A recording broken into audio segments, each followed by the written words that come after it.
கர்மா. இன்னைக்கு பேச போறதே கர்மாவை பத்தி தான். கர்மா உண்மையா பொய்யா இது முதல்ல தெரிஞ்சுக்கணும். ஒரு ஜாதகத்திலே கர்மா இருக்கா இல்லையான்னு தெரிஞ்சுக்கணும். ஒரு ஜாதகத்துல கர்மா இருந்தா அதுக்கு ஏதாவது விமோச்சனம் இருக்கான்னு தெரிஞ்சுக்கணும். கண்டிப்பாக எல்லா கர்மாக்களுக்கும் விமோச்சனம் உண்டு. முதல்ல கர்மானா என்னன்னு தெரிஞ்சுக்கணும். ஒண்ணு முன்னோர்கள் செய்த பாவம், இன்னொன்னு நாம செய்த பாவம், இன்னொன்னு ஜாதகத்துல இருக்கிற பாவம். இந்த பாவம் எல்லாம் ஒன்னா சேர்ந்து இந்த குபேரனுடைய பொற்காசு மூட்டை கிடைக்குதோ இல்லையோ, கர்மா மூட்டை எல்லார்கிட்டையும் இருக்கு. தயவு செய்து அந்த கர்மாவை அங்க அப்படியே கலட்டி வச்சிடணும். அந்த மூட்டையை தூக்கி எரிஞ்சிடணும். அதை எரிஞ்சாதான் நமக்கு ஒரு முடிவு, ஒரு நல்லது நடக்கும். இன்னைக்கு நிறைய பேருக்கு ஏன் வீடு கட்ட முடியல, ஏன் கல்யாணம் பண்ணிக்க முடியல, ஏன் குழந்தை நல்லா அமைய மாட்டேங்குது, பிள்ளைங்களால ஏன் சந்தோஷம் இல்லை, குழந்தையே ஏன் அமையல, ஏன் வேலை வாய்ப்புகள்ல கஷ்டம், ஏன் வெளிநாட்டுல ரொம்ப கஷ்டப்பட்டுக்கிட்டு இருக்கிறோம், ஏன் நமக்குன்னு ஒரு தனி தொழில் அமைய முடிய மாட்டேங்குது, ஏன் நம்ம இன்னொருத்தவங்க கட்டுப்பாட்டுக்குள்ளே இருக்கிறோம். இப்படி பல கேள்வி இருக்கு எல்லாருக்கிட்டையும். இது எல்லாம் போக அப்புறமா ஆசைகள். நான் அதுக்குள்ளேயே வரல. ஆசைக்கு முன்னாடி இவ்வளவு இடைஞ்சல்கள், இடைஞ்சலை தாண்டி தானே ஆசை. இந்த இடைஞ்சல்லாம் இல்லாம இருக்கணும்னா என்ன பண்றது? ஏன் இடைஞ்சல் ஏற்படுது? கர்மாவால ஏற்படுது. கர்மா அதை அழித்தால் மட்டும்தான் நமக்கு இந்த இடைஞ்சல்கள் விலகும். இந்த கர்மாவெல்லாம் அழிக்காம நம்ம ஏதாவது பரிகாரம் செஞ்சுக்கிட்டு ஆசைப்பட்டுக்கிட்டே வாழ்ந்துகிட்டே இருந்தோம்னா வாழ்க்கையில நிம்மதியே இருக்காது. அப்ப கர்மானா எதுன்னு தெரிஞ்சுக்கணும். நம்ம ராசிக்கு என்ன கர்மான்னு தெரிஞ்சுக்கணும். நம்ம ராசிக்கு எந்த கோயிலுக்கு போகணும்னு தெரிஞ்சுக்கணும். நம்ம ராசிக்கு எந்த கடவுளை கும்பிட்டா கர்மா விலகுன்னு தெரிஞ்சுக்கணும். இதை ஒரு பொக்கிஷமா நம்ம பயன்படுத்தணும். இந்த வீடியோ பார்க்குற நீங்க அவசியம் நான் சொல்ற கோவில்களுக்கு சென்று வழிபாடு செய்யுங்க. கண்டிப்பா உங்க கர்மா விலகும். நிச்சயமா அந்த வழிபாட்டுக்கு பிறகு உங்க வாழ்க்கையில பெரிய விமோச்சனம் கிடைக்கும். எடுத்த உடனே கோயிலுக்கு போகணும்னு அவசியம் இல்லை. இந்த பதிவு கேட்ட பிறகு நம்பிக்கையோட சுவாமி ரூமுக்கு போயிட்டு ஒரு தீபத்தை ஏத்திட்டு, இறைவா இந்த பதிவு கேட்டிருக்கிற இந்த சுவாமியை நான் சீக்கிரம் வந்து பார்க்கணும், என் கர்மா விலகணும் அப்படின்னு முதல்ல பிரார்த்தனை பண்ணுங்க. அந்த சுவாமி உங்களை பார்க்கறதுக்கு அனுமதி சீட்டு கொடுப்பார். சில பேர் நினைச்சுக்கிறாங்க இந்த கோவிலுக்கு போன உடனேதான் கர்மா விலகும் அப்படின்னு. இல்ல, போகணும்னு நினைச்சாலே கர்மா விலகும். நம்பிக்கையோடு நடக்கணும். ஆனா பதிவை பார்த்துட்டு இது என்னது அப்படின்னு நினைச்சிடாதீங்க. இந்த கர்மாங்கிறது நம்ம வாழ்க்கைக்கு முக்கியமானது. நம்ம கனவுகளை தகர்க்கக்கூடியது கர்மா. இந்த தகர்க்கக்கூடிய கனவு, வாழ்க்கையே கனவு தானங்க. எல்லாத்தையும் தகர்த்துட்டு போறதுக்கு வாழ்றோம். ஜெயிக்க வேணாமா? இதை ஒவ்வொரு ராசிக்கும் நான் கொடுக்கிறேன். இதை ஒவ்வொரு ராசிக்காரர்களும் சரியாக பின்பற்றுங்க. நிச்சயமாக இந்த கர்ம வினை அகலும். கர்மாவை ஜெயிப்போம். நிறைய பேர் சொல்றாங்க கர்மானா பெரிய, அதெல்லாம் எதுவுமே இல்லை, யாரோ பண்ண பாவம், நம்ம ஜாதகத்தில் இருக்கிற பிரச்சனை, அதை தீக்கிறதுக்கு வழி இருக்கு. நம்புங்க, அதை தீக்கிறதுக்கு வழி இருக்கு. கர்மாவை நம்மளால ஜெயிக்க முடியும். நீங்க கண்டிப்பா கர்மாவை ஜெயிக்கிற நேரம் வந்துருச்சு. அதனாலதான் இந்த பதிவை பார்க்கிறோம்.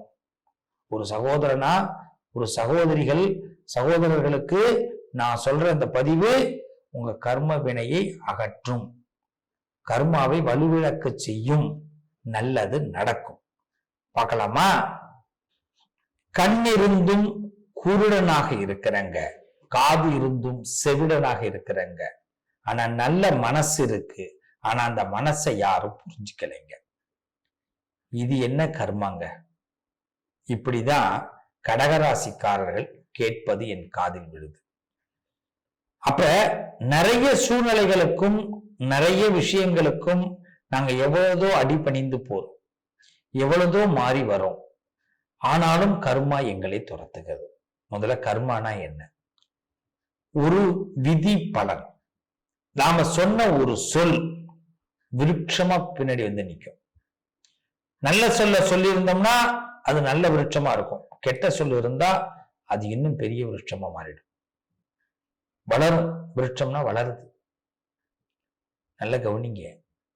நல்ல சொல் அப்படிங்கிறது கடகத்திற்கு எப்பயுமே இருக்கும். என்னைக்காவது ஒரு நாள் ஒரு வார்த்தைய சக்குன்னு கோபம் வந்து சொல்லிடுவோம்.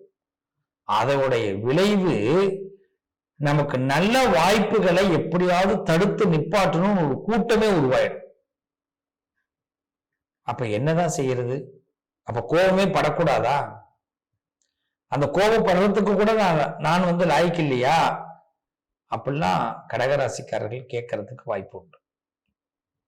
ஏன்னா சிரிச்ச முகமாவே பார்க்கணும், அழகு முகமாவே பார்க்கணும் கடகத்தைன்னு எல்லாரும் நினைக்கிறாங்க. ஆனா கடகத்துக்குள்ளேயும் வேதனை இருக்கும்ல, கடகத்துக்குள்ளேயும் கண்ணீர் இருக்கும்ல. எத்தனை நாட்கள் தான் அந்த கண்ணீரையும் வேதனைகளையும் உள்ளேயே அடக்கி வச்சிருக்கிறது? ஒரு நாள் வெளியில வரதான் செய்யும். அப்படி வெளியில வந்ததுக்கான விளைவு திரும்பவும் இந்த கடகம் தான் அதை சந்திக்கும். நான் அழுததுக்கு, நான் கோவப்பட்டதுக்கு மீண்டும் என் ஆண்டவை இப்படி போட்டு வாட்டுறானே, என்னடா கர்மா இது? என்னடா கர்மா இது? வாழ்க்கை, இந்த வாழ்க்கை வாழ்றதுக்கு நம்ம அப்படி தோணும். ஆனாலும் மன தைரியம் அந்த இடத்துல தேவை. மன தைரியம் தேவை. அந்த மன தைரியத்தை யார் கொடுப்பார்? சிவன் தான் கொடுப்பார். இந்த பரமேஸ்வரன் தான் கொடுப்பார். சகல லோகத்தையும் தர்மத்தின் வழியில காத்து ரட்சிப்பவன் பரமேஸ்வரன், அந்த சிவபெருமான். அந்த சிவபெருமான் கடகராசிக்கு ஒரு உத்வேகமாக இருந்து அவர்கள் கர்மாவை வலுவிழக்க செய்து அவர்களை இன்னும் மேலான இடத்திற்கு கொண்டு வருவார். இது உண்மை, நிதர்சனமான உண்மை. அப்ப சிவனை அதிகம் சரணாகதி அடைய வேண்டும் கடகராசிக்காரர்கள். பொதுவாகவே கர்மாவை வெல்லணும்னா சிவனை பிடிச்சுதான் ஆகணும். அதுல எந்த சிவலிங்கத்தை பிடிக்கிறது? இதுதான் நமக்கு தேவை. நம் கர்மாவை வெல்லுவதற்கு எந்த சிவலிங்கத்தை பிடித்தால் கடகத்திற்கு லாபம்? கடகராசியை பொறுத்த வரைக்கும் சிவனை வழிபாடு பண்ணிதான் ஆகணும். ருத்ராட்ச மாலை போட்டுக்கணும். ஆண்களும் போடலாம், பெண்களும் போடலாம், எல்லாரும் போடலாம். ருத்ராட்சம் பொதுவா அணிகலன். நமக்கு ருத்ராட்சம் போடுறது என்ன, எதற்கு? நம்ம கிட்ட இறைவன் இருக்கிறான்னு நம்புறது, இறைவனோடு நாம் இருக்கிறோம் நம்புறது. ஒரு நல்லது சொல்றோம், யாராவது ஏத்துப்பாங்களா? நம்மளுடைய அழுகைய சொல்றோம், யாராவது ஏத்துப்பாங்களா? சிவன் கிட்ட தான் சொல்லணும். சிவன் கிட்ட தான் சொல்லணும். நல்லதையும் சிவன் கிட்ட தான் சொல்லணும், அழுகையும் சிவன் கிட்ட தான் சொல்லணும். இதுதான் கடகத்தின் உச்சம். உங்களை நீங்க ஒரு தடவை பொங்கணும். வாழ்க்கையில பொங்கறதுன்னு சொல்லுவாங்க. நான் எனக்கு கோபத்துல பொங்கிட்டேன் சார், எமோஷன் ஆயிட்டேன் சார் அப்படின்னுவாங்க. அந்த எமோஷனை சிவன் கிட்ட காட்டினீங்கன்னா பலன் கிடைக்கும். உங்க கர்மாவை வெல்ல முடியும். நீங்க பேசின ஒரு வார்த்தையில உங்களுடைய பலம் குறைஞ்சது பார்த்தீங்களா?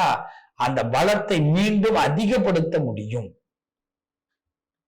உங்க பூர்வாங்கமான கர்மாக்கள் ஒழிக்கப்படும், அழிக்கப்படும். கர்மாவை வெல்வது சிவனால் மட்டும் முடியும். சிவனால் சரணாகதி அடைவதனால் மட்டும் முடியும். நீங்க திருக்கடவுர் அமிர்த கடேஸ்வரர், காலனை சம்ஹாரம் செய்த கால சம்ஹார மூர்த்தி, இவரை வழிபாடு செய்வதனால் உங்க வாழ்க்கையில நிச்சயமாக உங்களுக்கு இம்சை கொடுத்தவர்கள் விலகுவார்கள். உங்களுக்கு இம்சையா இருப்பவர்கள் எல்லாம் விலகுவார்கள். நிச்சயம். உங்களை யாராவது அழிக்கணும்னு நினைச்சா கூட அங்க அந்த பரமேஸ்வரன் இருந்து எப்படி காலனை அழித்தானோ அதே போல் உங்கள் எதிரிகளை அழிப்பான். உங்க கர்மாவை விளக்கக்கூடிய ஒரே இடம் திருக்கடவூர் அமிர்த கடேஸ்வரர், கால சம்ஹார மூர்த்தி. இந்த சுவாமியை நீங்க வழிபாடு பண்ணுனா உங்க கர்மா விளக்கப்படும். நல்ல கர்மா வளர்க்கப்படும், கெட்ட கர்மா விளக்கப்படும். உங்களுடைய பலன் அதிகமாகும். நீங்க நினைச்சதெல்லாம் அப்ப நடக்க ஆரம்பிக்கும். ஒரு சில கடுமையான சொல் நமக்கு பெரிய பாதகத்தை ஏற்படுத்துறது இல்ல, இனிமே இந்த கடுமையான சொல் நமக்கு வராது. சாந்தம், அந்த கோபம் அப்படியே கம்மியாகும். உங்களால உணர முடியும். ஒரு தடவை திருக்கடையூர் வந்து அமிர்தகடேஸ்வரரை காலசம்ஹாரமூர்த்தி ஒரு தரிசனம் பண்ணி முடிஞ்ச அந்த திருத்தலத்துல ஒரு அரை நாள் உட்கார்ந்திருந்து வழிபாடு செய்து அந்த சுவாமியை பார்த்துட்டு புறப்படுங்க. நிச்சயமாக உங்க கர்மா ஜெயிக்கும். உங்க கர்மாவால் உங்களுக்கு அழிவு கிடையாது. ஏன்னா அவ்வளவு நல்ல எண்ணம் கொண்டவர்கள் நீங்க. உங்க நல்ல எண்ணம் நிறைய நல்லதை கொடுக்க போகுது. உங்களுக்கு உற்ற துணையாக இறைவன் ஒருவன் தான் இருக்கிறார், சிவன் ஒருவன் தான் இருக்கிறார். கண்ணை கசக்கிக்கிட்டு நீ வந்து நின்னாலும் உனக்கு கரம் கொடுப்பவன் சிவனே. உன் கண்களை துடைத்து கொடுப்பவனும் சிவனே. அவன் கண் திறந்து உன் கண்ணை திறப்பான். உண்மை, நம்பலாம். சிவனை சரணாகதி அடைங்க கடகராசிக்காரர்களே. கடகத்திற்கு சிவன் நிச்சயமாக கர்மாவை விளக்குவார். வாழ்த்துக்கள். திருக்கடையூர் தரிசனம் மிகப்பெரிய மாற்றத்தை ஏற்படுத்தும். கர்மா விலகும், நல்லதே நடக்கும்.